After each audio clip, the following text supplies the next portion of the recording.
नमस्कार दोस्तों, अतिथि शिक्षकों के विश्वसनीय चैनल में आप सभी का एक बार फिर से बहुत बहुत स्वागत है। मित्रों, जैसा कि आप सभी को पता है कि अतिथि शिक्षकों से संबंधित जब भी कोई नया आदेश जारी होता है, मैं उसको आप तक पहुंचाने का पूरा प्रयास करती हूं। तो यहाँ पर अतिथि शिक्षकों से संबंधित आदेश जारी किया गया है। लोक शिक्षण संचालय के द्वारा 30 जून 2021 को यह आदेश जारी किया गया है। पूर्व में कार्यरत अतिथि शिक्षक और आगामी सत्र में अतिथि शिक्षकों की नियुक्ति से संबंधित यह आदेश जारी किया गया है। तो पूरी जानकारी के लिए वीडियो पर अंत तक बने रहिए और अतिथि शिक्षकों से जुड़ी इस प्रकार की और महत्वपूर्ण जानकारी के लिए चैनल को सब्सक्राइब करना मत भूलिए। तो यहाँ पर विषय है, इस आदेश का विषय है कि शैक्षणिक सत्र 2021-22 में हाई और हायर सेकेंडरी विद्यालयों में रिक्त पदों के विरुद्ध अतिथि शिक्षकों की व्यवस्था।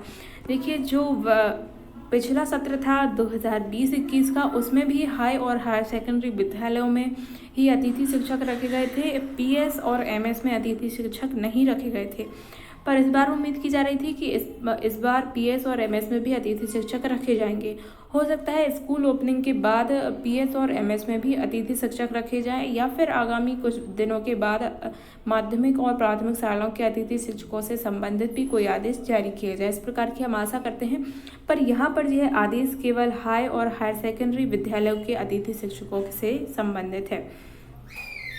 संचालय के संदर्भित पत्र के द्वारा शैक्षणिक सत्र 2020-21 में हाई एवं हायर सेकेंडरी विद्यालयों में रिक्त पदों के विरुद्ध कार्यरत अतिथि शिक्षकों की सेवाएं 30 अप्रैल 2021 के पश्चात आगामी आदेश तक लिए जाने के निर्देश दिए गए थे। हम आपको बता दें कि 30 अप्रैल को आदेश जारी किया गया था, जिसमें यह बताया गया था कि जब तक लोक शिक्षण नया आदेश जारी नहीं करता है, तब तक अतिथि शिक्षकों की सेवाएं निरंतर रहेंगी। बट यहाँ पर यह आदेश जारी कर दिया गया है और यहाँ पर यानी कि 30 जून 2021 को अतिथि शिक्षक जो पूर्व में कार्यरत थे, उनकी सेवाएं समाप्त कर दी गई हैं। ठीक है। राज्य शासन के संदर्भित आदेश के अनुसार प्रत्येक शैक्षणिक सत्र में एसएमडीसी द्वारा तैयार पैनल से अतिथि शिक्षक के आमंत्रण की प्रक्रिया की जाती है।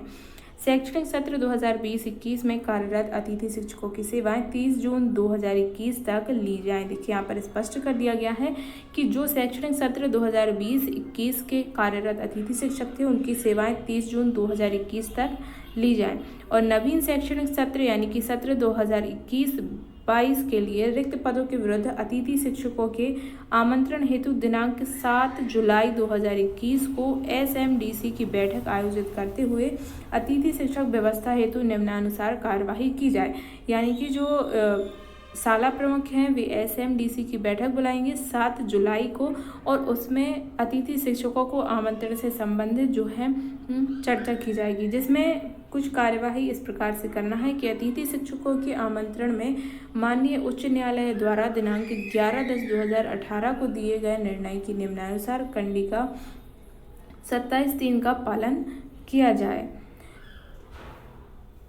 उक्त निर्णय के परिपालन में विद्यालय में उपलब्ध पैनल में गत वर्ष कार्यरत अतिथि शिक्षकों को ही प्राथमिकता के आधार पर रखा जाए। संबंधित से असहमति की स्थिति में लिखित में असहमति प्राप्त कर अभिलेख में संधारित करें तथा पैनल से अगले क्रम में अभ्यर्थियों को आमंत्रित किया जाए। यहाँ पर एक चीज़ क्लियर कर दें कि अगर आपने अभी तक वैक्सीन नहीं लगवाया है तो आप क्या कीजिए कि वैक्सीन ज़रूर लगवा लीजिए।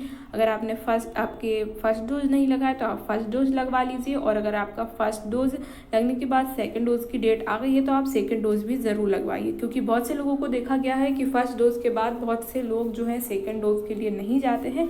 तो देखिए, दोनों ही डोज ज़रूरी हैं, आप यहाँ पर दोनों डोज ज़रूर लगवाइए। अब देखिए, जो सेकंड पॉइंट है यहाँ पर इसमें बताया गया है कि जो पूर्व में कार्यरत अतिथि शिक्षक थे, उन्हें ही इस वर्ष भी लिया जाना है। देखिए, जो पिछला सत्र था उसमें भी इसी प्रकार किया गया था कि पुराने अतिथि शिक्षकों को ही लिया गया था, और यहाँ पर भी उसी प्रकार उनको प्राथमिकता दी गई है। जो पिछले वर्ष यानी कि सत्र 2020-21 में जो कार्यरत अतिथि शिक्षक थे, उन्हीं के लिए सत्र 2021-22 में लिया जाएगा। और अगर किसी कारण से वे अतिथि शिक्षक नहीं आना चाहते हैं तो उनसे क्या है, लिखित में असहमति प्राप्त करना होगा और उसको संभाल कर रखना होगा। उसके बाद ही जो मेरिट के आधार पर अगले अभ्यर्थी होंगे उनके लिए आमंत्रित किया जाएगा। जो कि डाटा स्कूल में पहले से उपलब्ध है। देखिए, पहले ही सत्र 19-20 में जो डाटा उनके पास होगा, जैसे कि मेरिट उन्हें बनाई होगी, उसी क्रम में जो अगला अभ्यर्थी होगा उसके लिए आमंत्रित यहाँ पर किया जाएगा। ठीक है, पहले तो प्राथमिकता उसी को दी जाएगी जो पहले से कार्यरत है। अगला पॉइंट है, किसी विषय का पैनल उपलब्ध नहीं होने की स्थिति में GFMS पोर्टल से ब्लॉक या जिले पैनल को डाउनलोड कर मेरिट के क्रम में संबंधित से सहमति प्राप्त कर आमंत्रित करें। इस प्रक्रिया के द्वारा आमंत्रित करते समय मेरिट का ध्यान रखा जाए। उच्च वरीयता क्रम के अभ्यर्थी की असहमति की स्थिति में असहमति को लिखित में प्राप्त कर अभिलेख में संधारित किया जाए, जिससे कि भविष्य में शिकायतें उद्भव न हो। देखिए, जैसा कि देखा गया है कि अतिथि शिक्षकों की भर्ती में जो होता है बहुत सी शिकायतें सामने आती हैं, क्योंकि अपने चयनितों को रख लिया जाता है कहीं कहीं पर, और जो मेरिट के क्रम में सबसे ऊपर हैं उसको नहीं बुलाया जाता।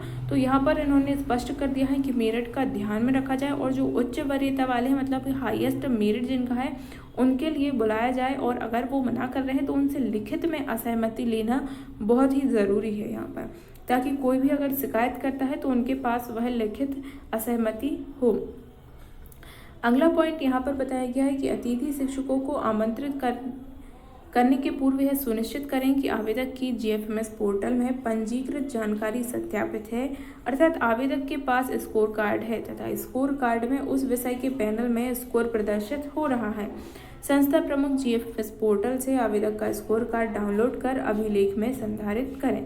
ठीक है, जिसका स्कोर कार्ड है उन्हें ही यहाँ पर लिया जाएगा अतिथि शिक्षकों को, और अगर उनका सत्यापित होना भी ज़रूरी है। स्कोर कार्ड होने के साथ साथ वो क्या है, सत्यापित भी होना चाहिए। अगर सत्यापित नहीं है तो यहाँ पर आपके लिए नहीं लिया जाएगा।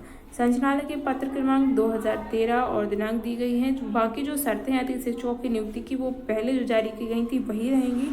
और यहाँ पर एक चीज़ और बता दी गई है कि किसी भी स्थिति में ऑफलाइन रूप से अतिथि शिक्षकों को आमंत्रित नहीं किया जाएगा, क्योंकि बाद में उनके वेतन से संबंधित बहुत ज़्यादा इशू होते हैं, और जो ऑफलाइन रखे जाते हैं उनमें बहुत सी शिकायतें भी सामने आती हैं। तो यहाँ पर ऑनलाइन अतिथि शिक्षक ही रखे जाएंगे, यानी कि जो पोर्टल पर जो पद प्रदर्शित हो रहे हैं उन पदों पर ही अतिथि शिक्षक रखे जाएंगे, उसके अतिरिक्त नहीं रखे जाएंगे। और जिनके अतिथि शिक्षकों के पास स्कोर कार्ड है उनको ही वहाँ पर रखा जाएगा, ताकि उनका पोर्टल पर अपडेट किया जा सके। आदेश जारी किया गया है लोक शिक्षण मध्य प्रदेश की तरफ से 30 जून 2021 को। मित्रों, अगर आपको जानकारी अच्छी लगी है तो इस वीडियो को लाइक कीजिए और ये वीडियो अपने सभी अतिथि शिक्षक भाइयों और बहनों के साथ शेयर ज़रूर कीजिए।